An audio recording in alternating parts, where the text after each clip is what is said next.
Welcome to Life. This is our weekly Wednesday program at 10 a.m. For those of you who haven't joined us in a little while, Claire Gunnels, our former chair of Life, has retired and is spending lots of fun time with her grandkids. And we are very excited for her. We're sad that she's retired, but, family comes first. And I'm Rachel Hugenberg. For those of you who don't know me, I'm one of the librarians at Sci-Fair. And while I am not the most fit person in the world, I like me a good brownie now and again, and exercise might consist of walking to my fridge. I do want to learn more about fitness trackers and getting fit, and I think you all do too. And happen to know Ronnie.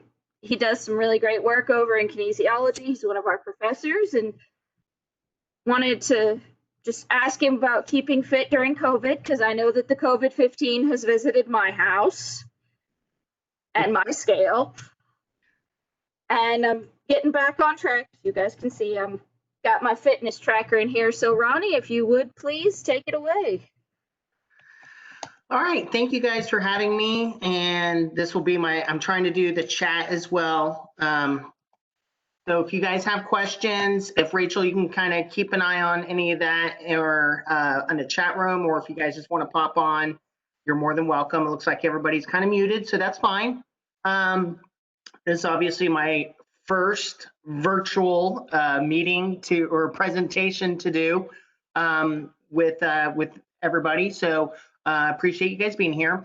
And today what I was going to talk about is staying active and how can you stay active, and what is one of the best motivational tools that you could use to stay active. And really what I wanted to kind of address is talking about just being physical activity and not necessarily exercise. So let's kind of just break that down quickly so we can determine what's the difference between physical activity and exercise. Exercise is more of a routine program where you would use your large muscle groups and you're doing it in a repetitive motion. AKA you're going on a run, you're doing swimming, you would be doing a bike ride. And again, these would be more of not like a bike ride to go to, let's just say, to the park. It would actually be for the purpose of using those muscle groups and so forth. So that's kind of what exercise is. It's planned, it's structured, and it's a routine. Now, on the other side is physical activity, and that's what I'm kind of more wanting people to focus on, because once you get through the physical activity, you're going to get to the exercise. Physical activity is when you're burning calories by doing whatever activity that you're engaging in. So let's just take an example for like chores. So mopping the floor, that's physical activity. Washing your car, physical activity. Mowing the lawn, that's physical activity. So then we can expand that. So those are chores. Let's expand that to, I know it's a little bit different now, but I know a lot of us still have to go to the grocery store, let's just say. So physical activity would be better than parking right up close to the grocery store. It'd be better to park further away. I'll give you a fun little tip on this, and I think some of you guys already know that. You don't want to have any door dings or any grocery carts slamming your car. Go park at the furthest spots. That will help out a lot. And so then it makes you walk into the store, and even though that's only a small bit, maybe an extra minute, you're still getting that extra minute of physical activity. And that's what we're trying to accomplish. And that's what's really kind of hard right now with the coronavirus and us, self-quarantining and so forth, is that you may go for all right, so I'm at home, Ronnie, what do you want me to do? Well, what me and my wife, we tried to do, we weren't successful on it every single day, but let's just say during the summertime when we had a nice open free day and we didn't have anything really planned, is what we did was, and it may seem overkill, but it's really not, we didn't set the alarm and we didn't like do it to a T, but every hour we made sure we walked outside and walked to the neighborhood mailbox. This was probably a 3-minute physical activity exercise, just a minute and a half there and a minute and a half back. But it was nice when we did that 8 times, that starts to add up to right around 30 to 40 minutes of walking. And so we were able to get our physical activity and our steps in by just doing a small little extra physical activity, walking outside with that. And again, it was summertime, so we didn't want to be out for 30 to 45 minutes in the heat and the humidity and worrying about heat exhaustion or heat stroke. We just do small little 5-minute little walks to get our steps in throughout the day. So that's kind of the big difference. What I want you guys to focus on is that it doesn't need to necessarily be exercise, and you don't have to go out and buy a Peloton, and you don't really have to go out and get a gym membership, even though those things are great and they're fantastic. But if you don't want to do that, it's just more about being more physically active throughout the day versus sitting on your couch and watching Yellowstone, for example, which is a really good show, by the way. So that's what we were trying to do, because we started to like those shows, right? We're like, man, there's lots of good TV on. And so what we'd end up doing is we're like, 2 hours later, we're like, oh goodness. And that was only 2 episodes, right? And then we're like, well, maybe we should get up and move. So again, something small along those lines to get yourself up and moving and getting your muscles going would be beneficial. Now, the other thing that I wanted to then address is the motivational tool, right? So speaking of this is going to be our activity trackers. And an activity tracker, I'm sure you guys are familiar, is something as small or as simple as the Fitbit, or as now they're even getting more advanced where they have Fitbit watches, where you have, like for myself, I have an Apple Watch. But we've been finding out that there's a lot of more inexpensive ones on Amazon that you can get for anywhere from $10 to $24, and it will track your steps throughout the day. And that's a good tool, and their research has shown that people with activity trackers, once they start wearing them, they actually gain anywhere from 25 up to, even some research shown, up to 70% more physical activity in a day with their steps when they have that activity tracker. And the reason why is it kind of makes sense, right? So if you're just kind of sitting there watching your shows, and then you look down at your activity tracker and it says, oh, you have 1,200 steps in for the day, and you look at the clock and you're like, oh, that's fun, it's 3 p.m. Haven't done much. So then that's when it kind of motivates you to get up and get to moving. So again, we've seen lots of good research and studies where it has been very beneficial. And just to kind of let you guys know, side note, again, I'm not affiliated with any type of activity tracker company or anything. It's just a good motivational tool, but we've been using this also for our kinesiology classes. So I'm the department chair for the kinesiology department. And this semester, which is very unique because of our fitness center and we don't have all the procedures and guidelines in place, it is closed for the fall semester. So that means all 44 classes that I have are all 100% fully online. So you're probably going, how do you do an exercise class online? This kind of relates to you guys though a little bit, is instead of us having students purchase textbooks, we're requiring them to purchase activity trackers. They could purchase whichever one that they wanted. If they already had one, they were good to go. And the benefit of this is that they can download the data and we can grade it at the end of the semester. So it was like a legitimate class where it's actual valued, because we can make sure that they are doing their steps. Now, some people say, well, what if they put the activity tracker on their dog? Like, well, that's pretty creative. And if they want to do that, that's fine, because that's, ingenious, but doesn't really help them out. As you'll notice, when you put one of these on, you'll actually want to start to move. You want to have that internal competitive nature, right? Most of us aren't wanting to be like, hey, I really want to be lazy. I really don't want to do this. And I imagine if you guys are on this virtual meeting right now, that means you're interested in some type of health and wellness. So that means you probably were the ones that are going for the, yes, I would like to do that. So again, we're using it for our classes. I use it, my wife uses it. And again, we all have different brands, and it's a good motivational tool for you to use. Now, let's get into what should your goal be for an activity tracker. We used to say, and the research had been shown, that they wanted us to get 10,000 steps in a day. Do not equate steps to distance, because each one of us has a different step or stride length. So I can't tell you how many miles that would be because it's different for each person. But they said it was about 10,000 steps.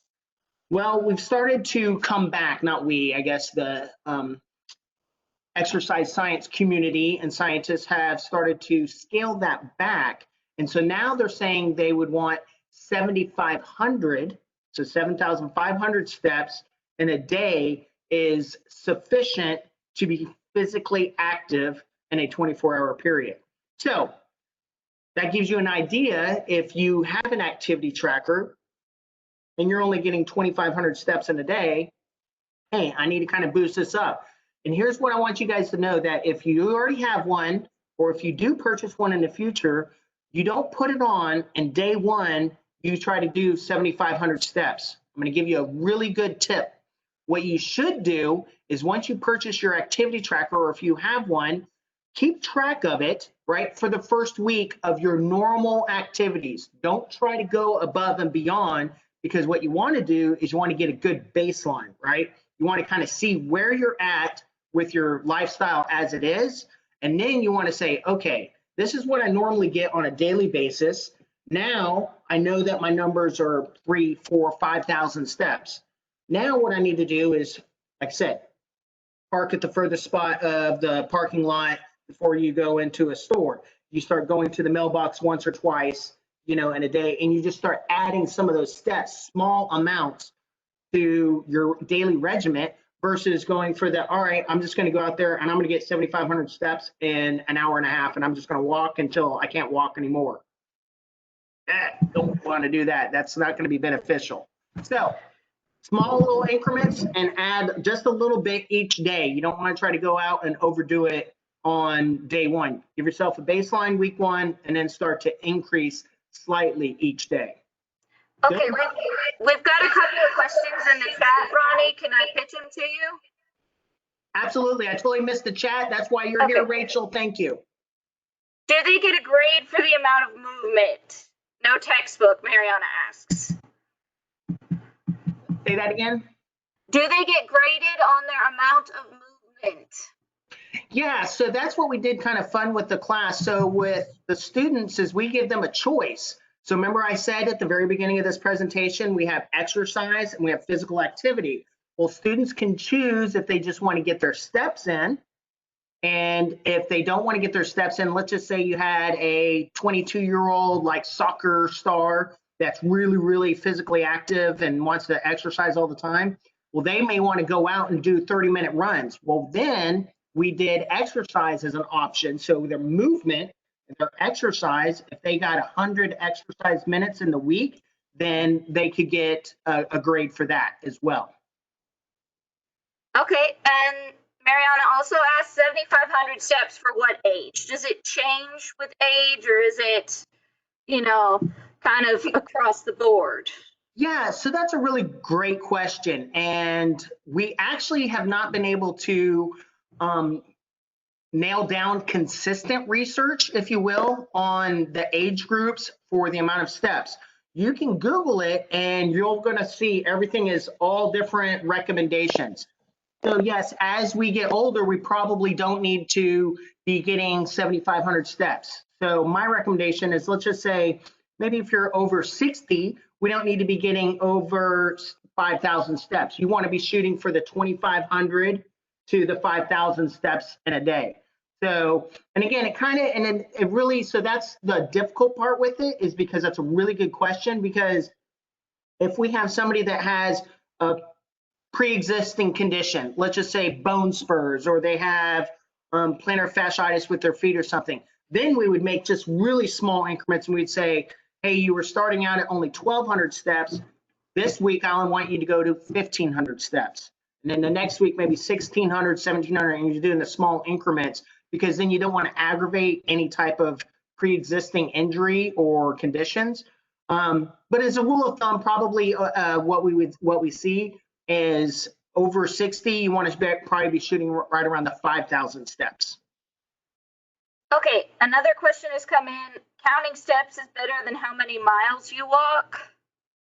Yeah, so that's another good question. So it really kind of bases it down to, they say that steps is a little bit better at tracking that because, again, if you have somebody that, and I'll make fun of myself, right? So I tell my wife I'm 5'7". She honestly thinks I'm 5'4", but I'm actually really 5'6.5".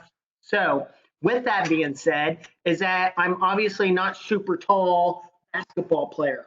So my stride length is a lot shorter. So if we said miles, right?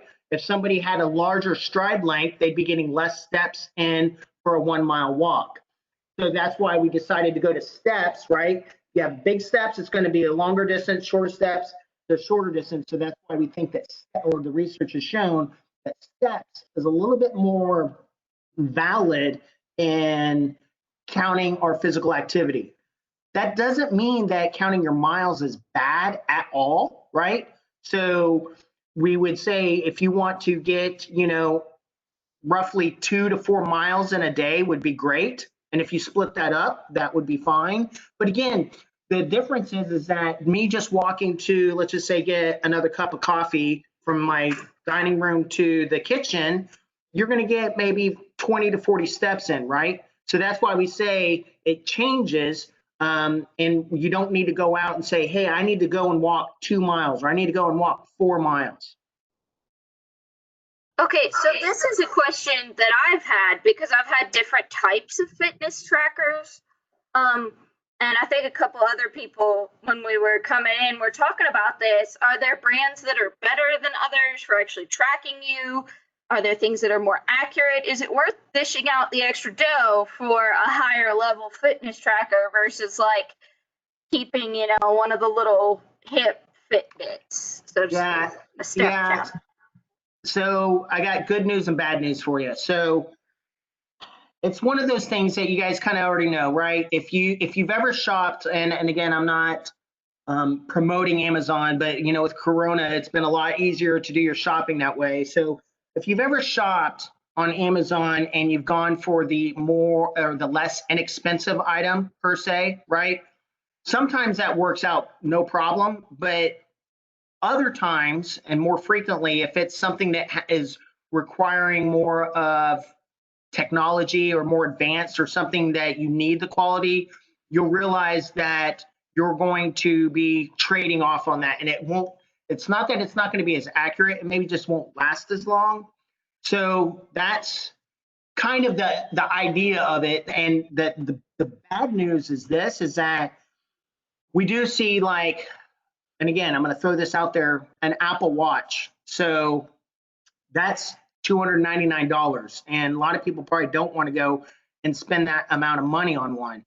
Only reason why I did is because I need to use it for my classes and everything, and it keeps track of everything that I'm doing, and it even helps me with taking attendance and so forth. So yes, I decided to purchase that.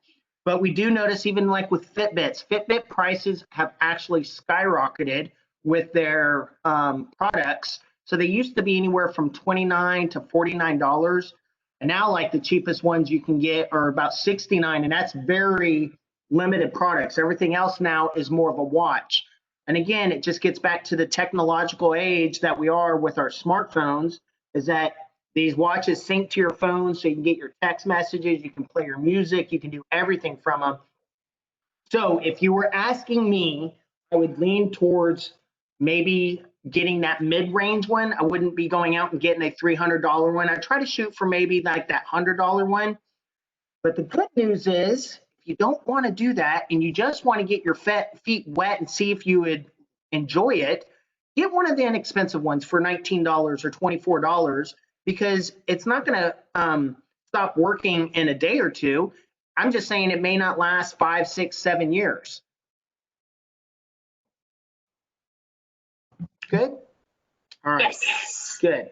Awesome. Because I've had both Fitbit and Garmin, so I was wondering if there was a big, huge difference or if it was just like kind of. Good. Yeah, that's a good question. And let's kind of address that too. So does it matter if you have let's say you take in your name brand product. So if you have a Polar, Garmin, you have Apple Watch or Fitbit. Is there any difference between any of those platforms? Absolutely not. So the technology is there. What it is just an accelerometer that's in the device. So it will measure your movement. And so they're almost all going to be right on spot, pretty accurate. And, you know, and here's another thing is that people say, well, what if I sit up and sit down? Ronnie, you just moved your hand like that. You just got 3 steps. Yeah, I did. But if we're trying to be getting 7,500, 3 steps or 10 steps extra in a day is negligible on what the overall goal is. So some of them may be off by a little bit, but they're pretty much all going to be very accurate. And now that jogs my memory to give you another option. I don't recommend this one as much, but if you really are just saying, I don't want to spend any money, Ronnie, things are tight, I don't want to do this, that if you do have a smartphone, what you can do is you can download the Fitbit app. And in the Fitbit app, and again, remember you guys, I have the Apple Watch. So I know I can't show this to you. I'm going to try to see if I can do this and show you on my screen. All right, perfect. So I have a Fitbit on my phone.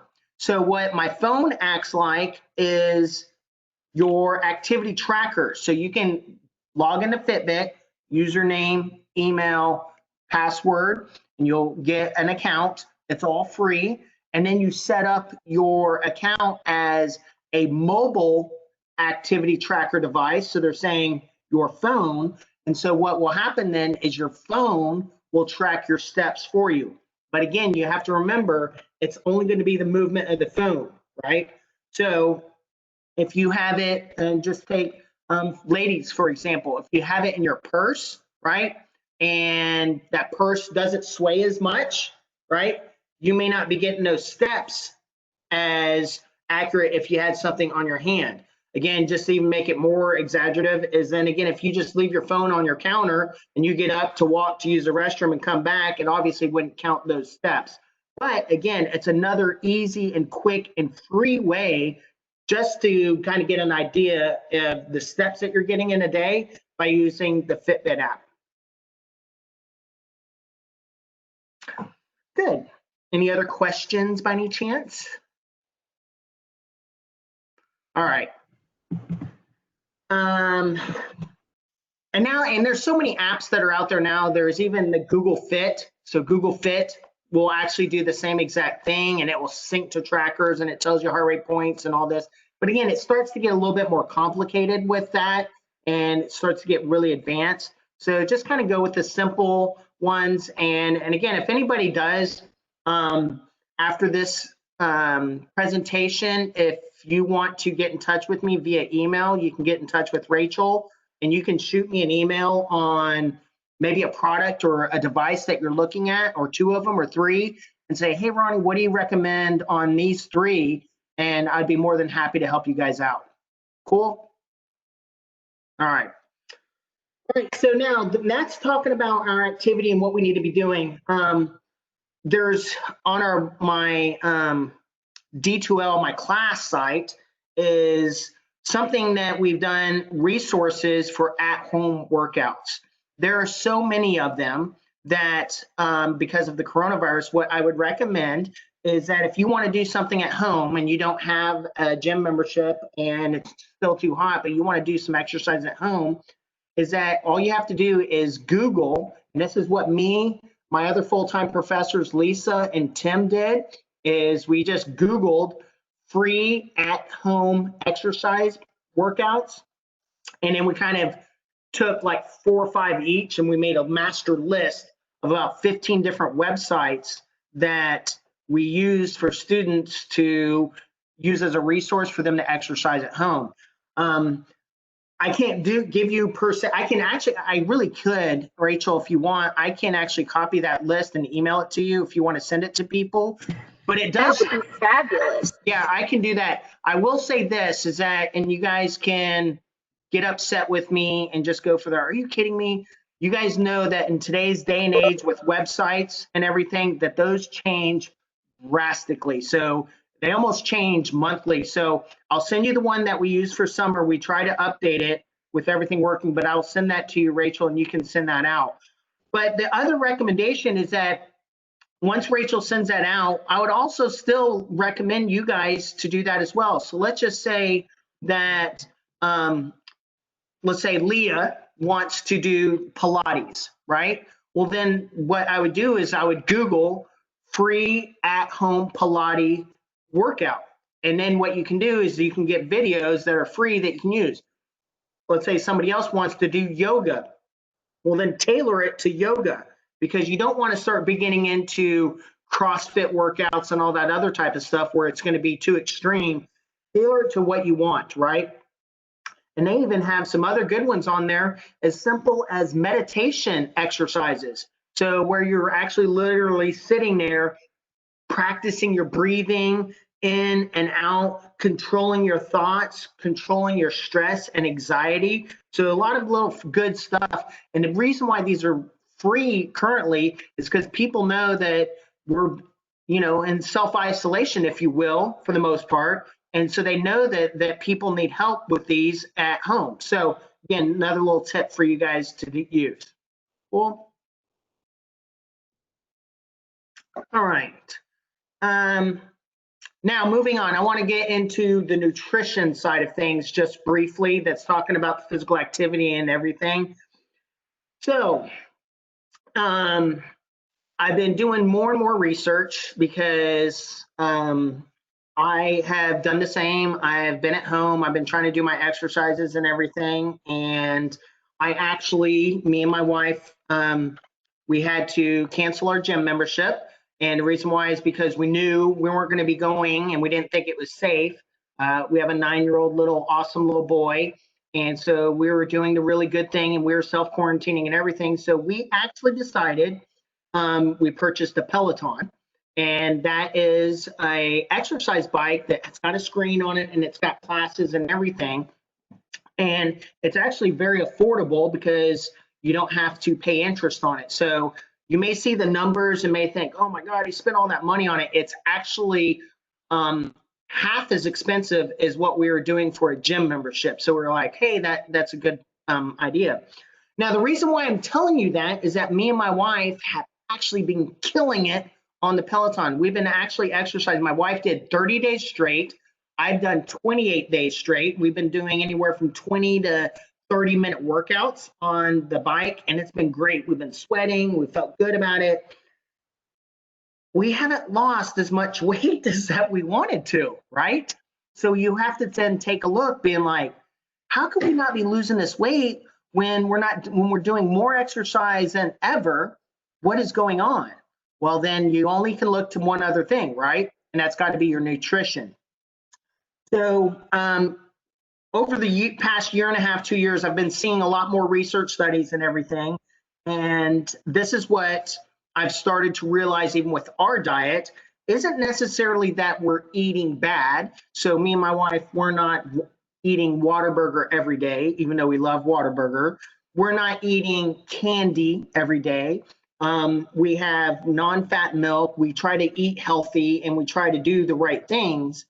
But here's what I want to try to let you guys know is that more and more research is coming out, and this is not going to be, you probably won't want to hear this information, but the more sweets that we have in our diets is starting to trick our body and our brain.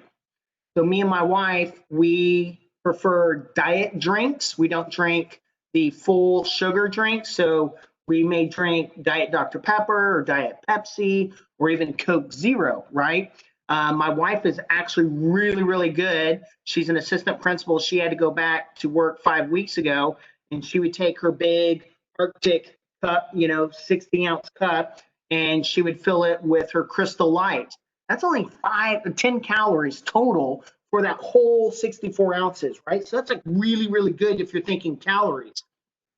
But what we're seeing to find out with the research is that our body doesn't know that that's fake sugar. Yes, for the calories, it fully understands that, right? But your body doesn't know that it's fake sugar. So we're putting all these sweets into our body, and again, unintentional, right? Even though they're low calorie. And what happens is that if you're not exercising, what your body thinks is those are carbohydrates. And so then what it thinks that it's doing is it's like, man, we're getting so many carbohydrates, we're not doing enough exercise. We need to start transferring these to fat storage. So that's where we find out that actually people with on a low calorie diet, but a high artificial sweetener diet is actually more difficult to lose weight than if you would just be on a regular food diet without the artificial sweeteners. Does that make sense? So again, I don't want to say cut out sugars and cut out carbohydrates. So we can find out that if you just drink just a regular full strength Coke, like one, is more beneficial, if you will, than if you were having 4 Coke Zeros throughout the day. You guys understand? Because you're tricking your body. You're having one at 10, one at noon, one at 2, and one at 4 of the Coke Zeros. Your body's thinking you're getting all these sugars in there. And even though those are 0 calories, it's then trying to transfer any carbohydrates that you put in your body, you've consumed, into fat storage.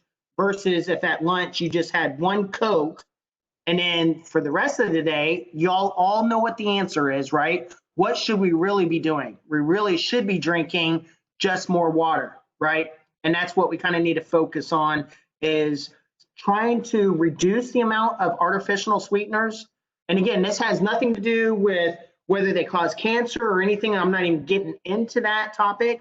I'm just saying that it's tricking our body into thinking that we're bringing in sugars and it's transferring things to fat. So I think I have a lot of questions going on over here. So I'm going to stop talking and running my mouth and see if I can come through here. All right, thanks. Okay, so Tracy was talking about when they went to Universal, she got something like 3,500 steps in one day. Her husband thought it was the shuttle bus or the roller coaster, and it didn't change after the shuttle bus and the coasters, and it didn't change her steps.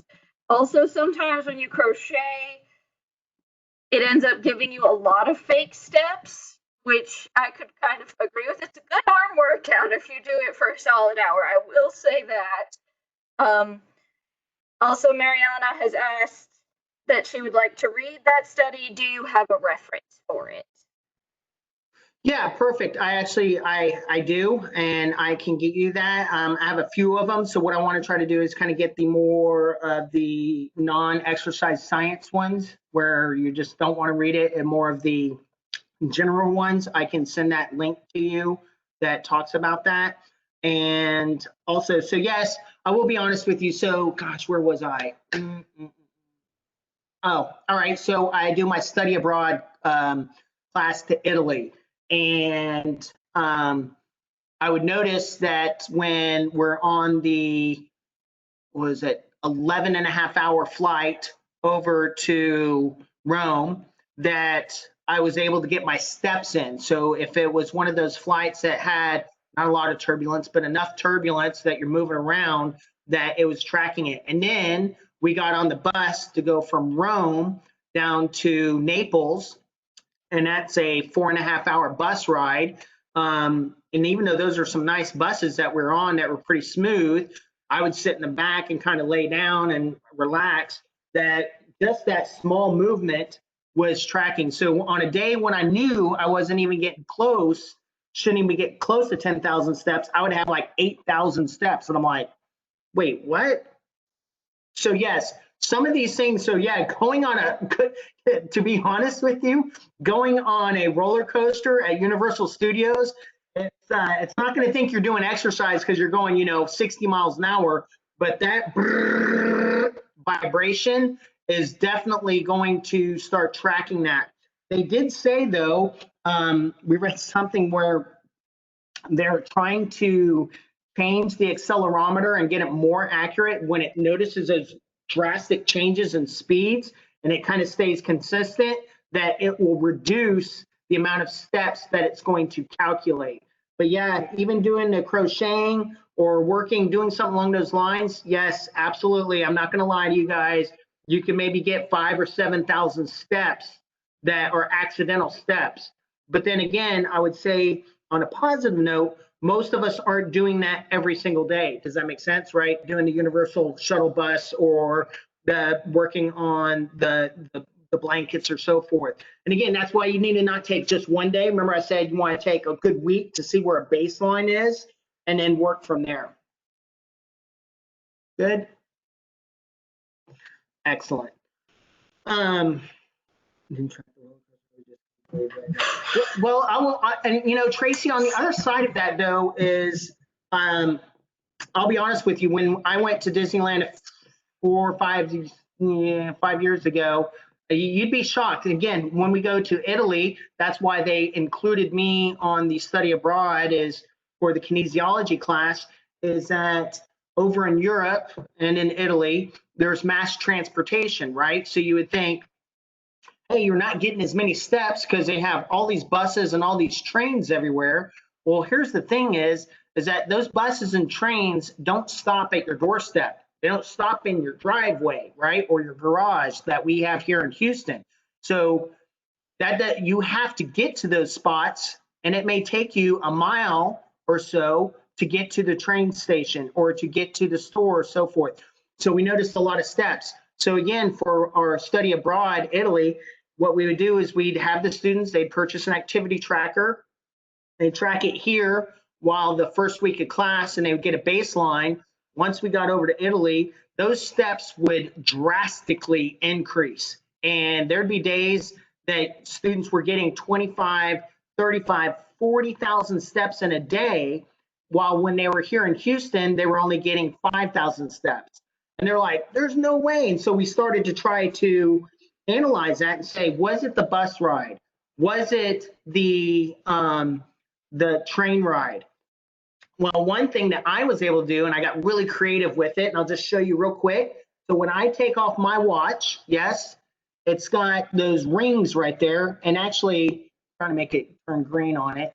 But when I take off my watch, it stops tracking because mine is using the heart rate, so it's measuring.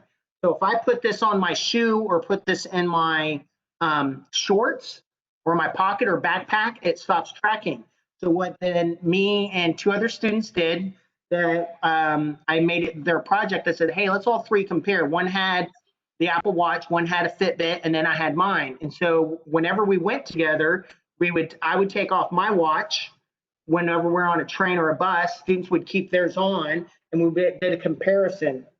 And we found out that we're only getting anywhere from 5 to 7% difference, which could be a lot, when we're on a train or on a bus. And there was only a difference for that 15 to 20 minutes that we're on there. So again, you may be surprised that you could maybe get up to 35,000 steps in a day on some of these other types of scenarios. So, all right, good. Right, so I talked about that, all right, so let's go back to the water intake. So this is the last thing I kind of want to address is, so you already kind of know what I'm getting ready to say about nutrition. So we want to have 6 small meals throughout the day. We don't want to have 1 or 2 large meals, right? We definitely want to make sure that we're having breakfast, lunch, and dinner, but they all need to be reasonable. And then you want to have a little snack. And the reason for that is you don't want to have these spikes in your food intake. If you try to keep everything nice and level, your body will realize that, yes. And then what it's going to start to do is it's going to want to start to burn those calories throughout the day. Hence, if you do something wrong like me, and you skip your breakfast and you skip your lunch, right? And you're thinking, hey, this is going to be good, and you only have dinner. What happens the next day, if you do the same thing again, guess what your body does? It says, we're not going to play this game. You're putting us in starvation mode. So then what it starts doing is it starts holding back burning calories because it doesn't want to be in a deficit for when I do that again. So that's why we say it's really not good to be skipping meals throughout the day, because then you put your body into starvation mode, and that's where it's going to want to hold back or reserve those and not burn as many calories. Hence, give you the small example, and you may say this is a horrible one, but JJ Watt, for example, right? So we're getting ready to hopefully have a Texans game tomorrow night. But JJ Watt, that's why he eats 8 to 10,000 calories a day, is not because he's working out 8 to 10 hours a day. I'm saying he does work out, but because he's always bringing food in, his body says, just burn it, burn it, burn it, burn it, burn it. The less physical activity we are, getting back to the original topic, the more sedentary we are, the more that your body doesn't want to burn calories, and it puts them in the reserve. So again, having those small healthy meals like a half an apple or eating some carrots or celery throughout the day is very beneficial, and it keeps that food intake consistent, and it makes your body realize that, hey, let's burn these calories. Now let's get into the water, and this will be the last part of the little presentation. So talking about water intake, so to figure out how much water you should be drinking on a daily basis, it's very easy. We used to say, oh, it's 8 cups or 8 glasses, or what does that mean? You know, what is a cup is actually, is it 8 ounces? Is it 10 or is it 12? What should it be? Here's the correct way to do it. Take your body weight, divide it in half, and that's how many ounces of water you should be drinking in a day. So again, if you weigh 150 pounds, you'd be wanting to be drinking 75 ounces of water in a day. That may sound like a lot on the surface of it, and it is, right? If you were going to try to drink 75 ounces all at once, yeah, you'd be crazy. But if you split that up throughout the day, and I bet you most of you, if you guys have a reusable water bottle, or you're using those Arctic cups, or something along those lines, you'll actually notice if you have water around you, you usually drink it, and you'll drink a lot of it. So if you spread it out throughout the day, it's actually very attainable to get that amount of water. Half your body weight in ounces is how much water you should drink in a day. Good? All right, excellent. That's kind of it, the big overview picture. We're at 10:45. I just wanted to give you kind of that overall scenario, physical activity versus exercise. Start trying to hopefully use an activity tracker if you would like. You can shoot me an email if you have questions about that. We talked about nutrition, spreading your meals out throughout the day. Want to try to focus on reducing our sweeteners. Again, and I want to tell you guys, that doesn't mean if you have Coke Zeros in your garage, refrigerator, or your in-house, to throw them out. Me and my wife, we still will drink a Coke Zero, right, for lunch, right? So it doesn't mean that stay away from all this stuff and don't ever drink it. Everything needs to be in moderation. And I think that if you Google too many things, that you're going to see one side of the spectrum or the other. If you guys kind of realize it and put everything a nice life balance, right, in moderation, that it will be a lot better for you. Okay?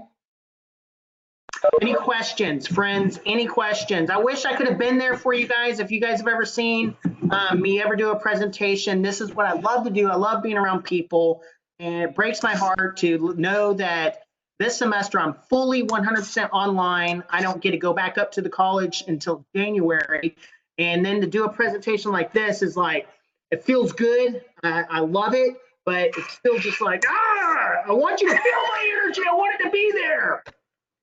We definitely feel the energy and the love, Ronnie. We definitely do. All right, cool. Thanks so much for answering so many questions. If anybody has any questions, you're getting applause from Judy and a few other folks. Thank you, guys. Mariana said, she really enjoyed the class. I really enjoyed, this is just me personally, and people can, ask to chime in or chime in on the chat. I really enjoyed getting to know a little bit more about how fitness trackers work, because I've seen so many different studies, and I've gotten told, you should get this one, or this is how it works, or it does this so many steps, and it'll fake you out, and it's good to know how they actually kind of work in a way that makes sense. And yeah, absolutely. And that's a good thing, is on the artificial sweeteners. Yeah, and so she's bringing up a good point, guys. And so, like, what I would tell Rachel right there is, like, she just brought up some good points for everybody to take a note of, is that, yeah, if you guys have a question about an activity tracker, or if you're thinking about it, again, I mentioned it earlier, shoot me an email and I'll definitely help you out. She also just showed us that Diet Dr. Pepper. And you know what I would say, and you know what I would tell Rachel? I'd be like, good for you, girl. There's nothing wrong with that. It's actually A-okay to have that. We just don't want to have what? 4, 5, or 6 of those throughout the day. Having 1 or 2 is no big deal. Okay, Leah has asked a really good question, and this is one that I'm curious about too, because I know fasting is a part of different religious and faith-based cultures, as well as being kind of the latest on trend diet thing, if you will. What about intermittent fasting? That's what she wants to know. Yeah, so I'll tell you guys this, is that almost any diet that you're going to see that's out there, whether it's a fad diet or if it's a tricky diet, or if it's a real science-based fact diet like the intermittent fasting, usually they all work. So you're probably going for the, what does that mean? Here's what it means, is if you're reducing your calories for the most part, right, and you're increasing some activity, then that means you're going to burn more than you are bringing in, which will help you lose the weight. So what the intermittent fasting does is that they have shown that it really does work. So if you're doing that intermittent fasting from, let's say, from the 8 a.m. to the 4 p.m., right? Then we would realize that then we're only getting our breakfast in the morning at 6 or 7 a.m., which is beneficial because then that kind of fuels us through the day, right? And then if you have a sensible meal at night, then there shows that that is okay. So even though I said, hey, let's have the 6 small meals throughout the day, as long as you do that intermittent fasting based upon the program recommendation and you're getting sensible meals in with, and I mean a sensible meal is then you need to make sure you get your protein. You also need to make sure you get your carbohydrates. And you also need to make sure you get your fat intake. Does that make sense? We can't do the intermittent fasting and let's just say have a baked chicken. Are you with me? Where it's just straight protein and we don't have any fat or carbohydrates. It's not going to be beneficial for the next day because we need those calories. And with that being said, is make sure none of you, and I'm honest on this because you'll read tons of stuff and hear lots of stuff, carbohydrates are good. They're not bad. Don't let anybody tell you carbohydrates are bad. Yes, is eating cupcakes and cookies, that type of carbohydrates bad? Of course it is. But pasta, bread, potatoes, legumes, any of that, that is beneficial for us. Okay, so we've got some comments here from Regina about cancer doctors recommending intermittent fasting as long as you're hitting your target calorie intake for the day in moderation. Absolutely, and that's exactly what it is. And that's correct, is that the intermittent fasting, that, like I said, doctors are recommending this. And as long as you follow the doctor's orders and then follow what your target calorie intake is, and again, carbs, fats, proteins, what they want you to be intaking, then yeah, absolutely. And like you said, everything in moderation. That's one of our biggest things. Is notice I said, even from the exercise to the food, one of the key words with exercise science is everything in moderation. Don't go to the extreme and try to do a full marathon, and don't do fasting for 3 or 4 days straight without any water or food intake. Okay. Awesome on the answers on the questions. If we have any more questions, let us know. But I really appreciate you stopping by live, Ronnie, and giving us a little slice, if you will, of fitness and working out and some health things. I really like the health positivity. I gotta say, that's something that's a real jump starter for me. I know it's gonna help me to get back into doing the little bits and the increments. I think that's real good advice to take. If anybody else has stuff, feel free. Leah is saying thank you, and we really appreciate your time and you being with us today. And you brought the energy and the love. And I'm wondering how many steps you've gotten off of moving your hands with your. I know you guys. You want to talk about going to Universal Studios? Just do a 54-minute presentation with life, and just you're going to get steps all over the place. You guys, I was tricking everybody. I don't have to do my Peloton today because I got my steps in. All right. On that note, I'm going to say thanks so much. You're getting more and more thank yous, Ronnie. We really have appreciated you being here and have learned a lot from you. And hopefully we will continue to learn more in the future as we go through our own personal fitness and dietary journeys. And also next week is around September 15th, which is the beginning of Hispanic Heritage Month. And part of celebrating that is we're bringing a Texas author, Lilibeth Andre, to talk about her book. She's also an artist, The Lady of the Turquoise Pendant, and talk about Aztec legends and artwork. So come on over next week at 10 a.m. on Wednesday, as usual, for Life, and come and meet Lilibeth Andre. I'm really excited to meet her. Her book won a few awards, and her art is gorgeous. So if you want to enjoy some good art and heritage and literature, come and join us next week. Again, Ronnie, we really appreciate you. Awesome. You guys be good, be safe, and stay positive. Yes. All right, cheers, friends. Bye. All right. Thank you. Bye, Ronnie.